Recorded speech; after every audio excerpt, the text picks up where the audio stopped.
Putok-batok. Hello mga katropa! Ngayong araw na to ay samahan nyo na naman po akong mag food trip at magpakabusog dahil kakain na naman po tayo. Yes po, kakain na naman sa isang kainan na nagsiserve ng masasarap at authentic na Filipino food. Dito lang yan sa kusina natin to, Dera. Ang location, Centurion Star Tower, DCC area in front of Flora Creek Hotel. Bilang isang Kapampangan na mahilig sa masasarap at malalasang pagkain, hindi na ako magpapatumpik-tumpik pang sabihin na manyamaning pamanganda Kenny. Kaya naman ay highly recommended itong kusina natin to, Dera, dahil legit na masasarap ang pagkain at bukod doon, mas mura ang mga pagkain nila dito. Kaya naman sa mga kababayan ko na nandito sa Dubai, must try po ang mga pagkain nila dito. Sulit na sulit po ang ibabayad nyo dito mga katropa. So mga katropa, heto yung kanilang sizzling bone marrow. For 32 dirhams, meron na din siyang kasamang only rice tsaka only soup. And then, ito yung kanilang mixed kusina bilao for 109 dirhams. For 3 to 4 person na to mga katropa. Tapos, only rice and soup na rin siya. And then, kung gusto nyo mag-add ng 3 dirhams, only iced tea na siya doon mga katropa. Tapos, ito naman ang kanilang fried chicken skin for 15 dirhams mga katropa. Masarap din tong pampulot. So, una natin tikman ang kanilang sizzling bone marrow with gravy. Wow. Putok-batok.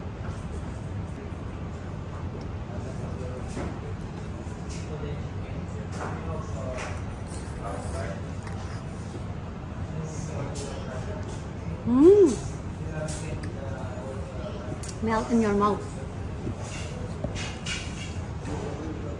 Mas masarap siyang with gravy kasi alam mo yung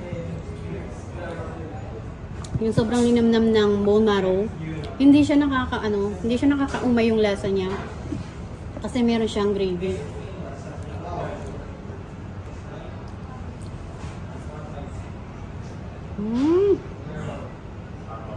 Ubusin natin itong isa.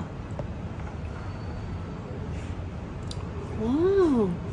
You see?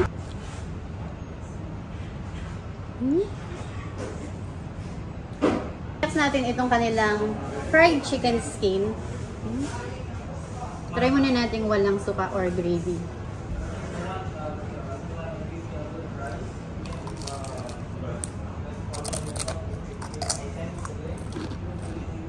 Tapos itry natin siya sa may gravy.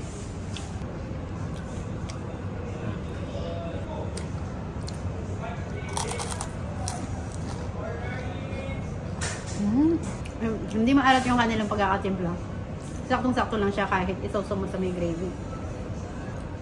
Tapos try natin dito sa may suka. Ito yung original na partner nito. Chicken skin with suka. Kahit na lumamig na siya, napakalutong niya. Ang crispy.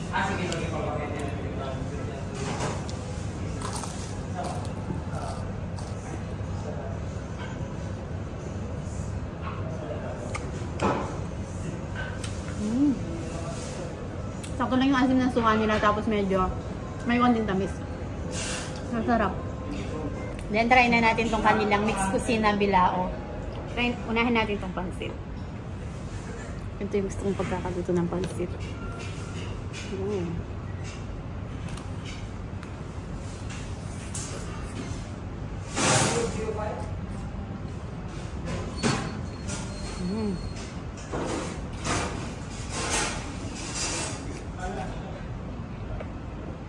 Sakto lang yung yung pagkakaluto ng kanilang bihon, yung canton, tsaka yung yung gulay, half cook lang.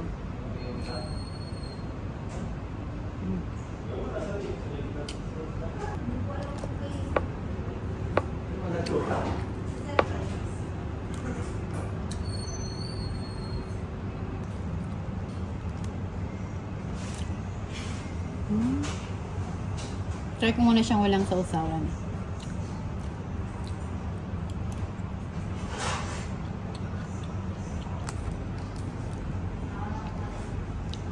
Grilled pusit.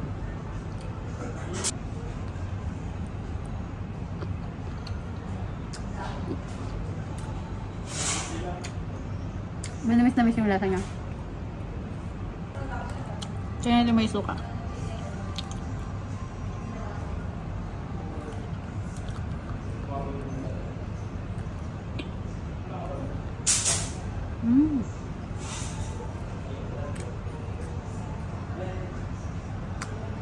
Dito na naman tayo sa kanilang isaw.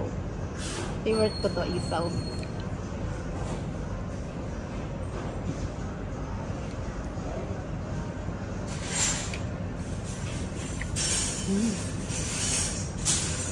Wala siyang pait na lasa.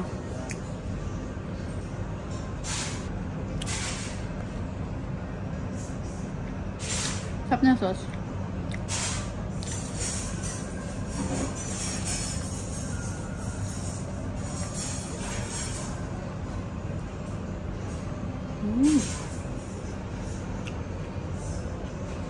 Malinis yung isaw kasi wala akong nalalasahan na mapait.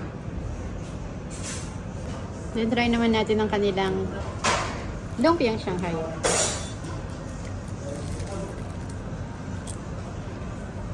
Then natin may sasawan.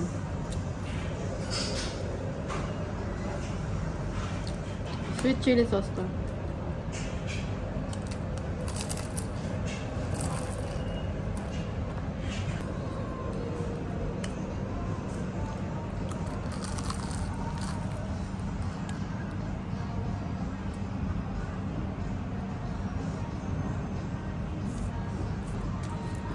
Lambot yung ano, yung puset tapos crispy to.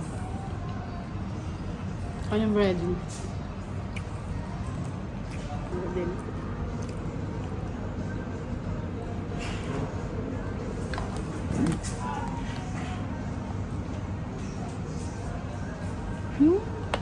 Then next natin ang kanilang fried chicken. Try natin dito sa kanilang gravy.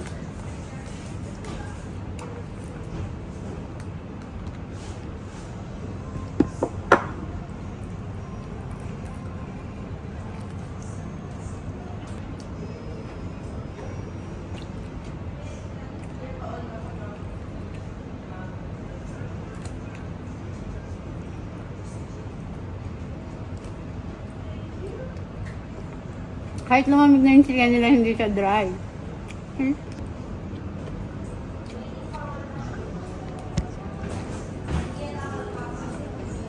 Juicy pa rin siya. Hindi maalat yung ano, yung sangkap nila.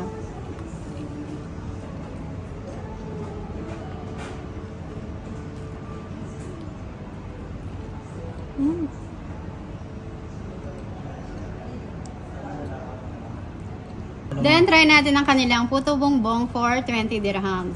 Ayan. Mix muna natin. Lagyan natin ng cheese.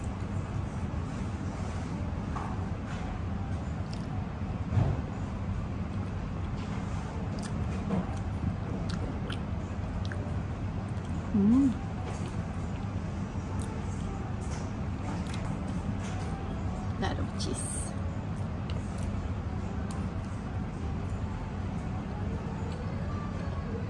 Dahil sa sarap, iisa pa tayo ng subok.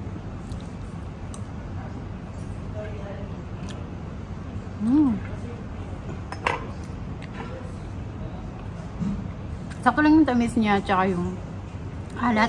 Nagmimix yung tamis, tsaka yung alat, tsaka yung margarine. Pero kung gusto niyo mas matamis pa, mahilig kayo sa matamis, meron silang extra na ano dito, na milk. Yun. Pero sa akin okay na. Kaya hindi ko na yung ilalagay. Sarap. Nasarap siya. For 20 dirhams, sulit na. Feel na feel mo na yung Christmas dito. So mga katropa, kusina ako, kusina mo.